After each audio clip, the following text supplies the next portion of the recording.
Hey everyone, it's Kevin with PSTC and it's time for your 2-minute training. It's going to start right now.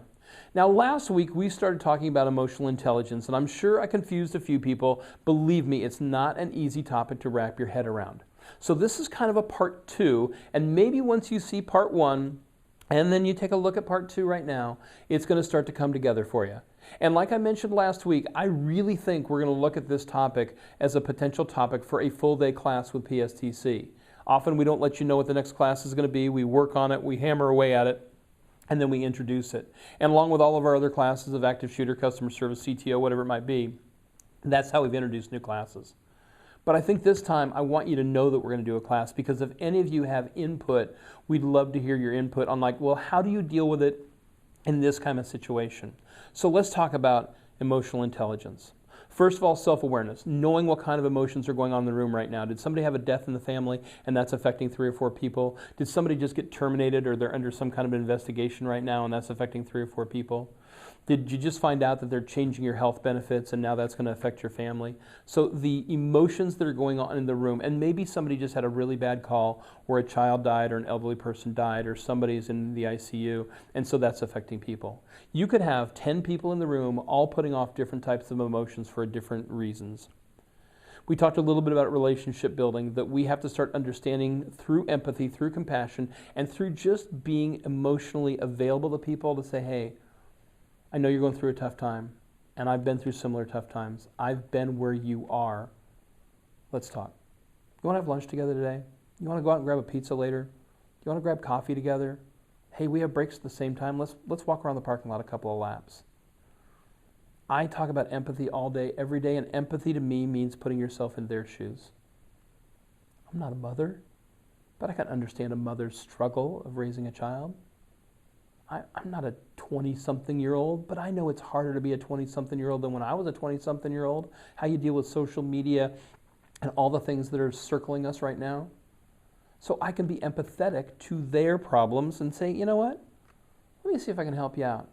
Now, the first help you out of the day is, all of you grumps out there, I want you to make a 21-day change. You know how I love 21-day changes, because to change it 1 day is an anomaly. Change it 2 days, we're working towards a pattern, but it actually takes 21 days for your body to realize, oh, this is our new thing.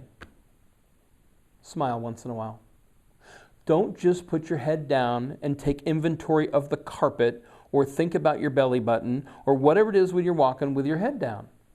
Look up, smile, good morning, good afternoon, see you later, man. Oh, you working tomorrow? A smile. Now this is going to blow you away, but I promise you can Google it and find it.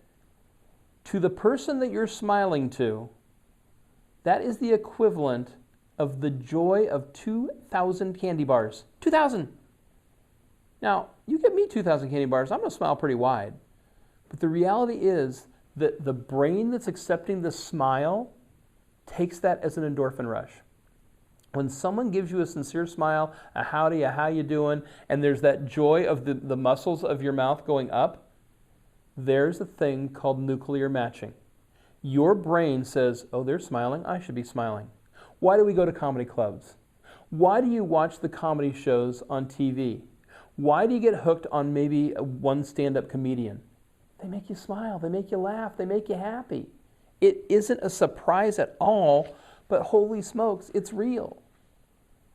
The ability to connect with people is super, super in the workplace, because some people feel that they're lost. Some people feel that everyone's against them. And emotional intelligence says that you have to be in touch with your emotions and those of your coworkers. And then last but not least, identify and understand your emotions. Try to put a word on the emotion that you're having. Remember what I said in part 1, there's 400 different emotions? And if you send me an email, I will send you back a chart of the emotions and of the most prevalent ones, the ones that are super strong in the workplace, and you're going to go, oh, I can now identify that. There used to be a gal that I worked with that she had a button that went upside down or the right side up, and all it said was, not a good day or having a great day. And if she flipped it to not having a good day, you avoided her at all cost until maybe you were in the break room or maybe you were passing each other in the bathroom and go, hey, couldn't help but notice the button. If there's anything I can do, you let me know. And that was her acknowledgement. That's all she needed, but she didn't want to be bothered. If that's your tool, that's your tool. But we're going to be talking a lot about emotional intelligence, how it can help you as a supervisor, as a leader, as a manager, as a trainer.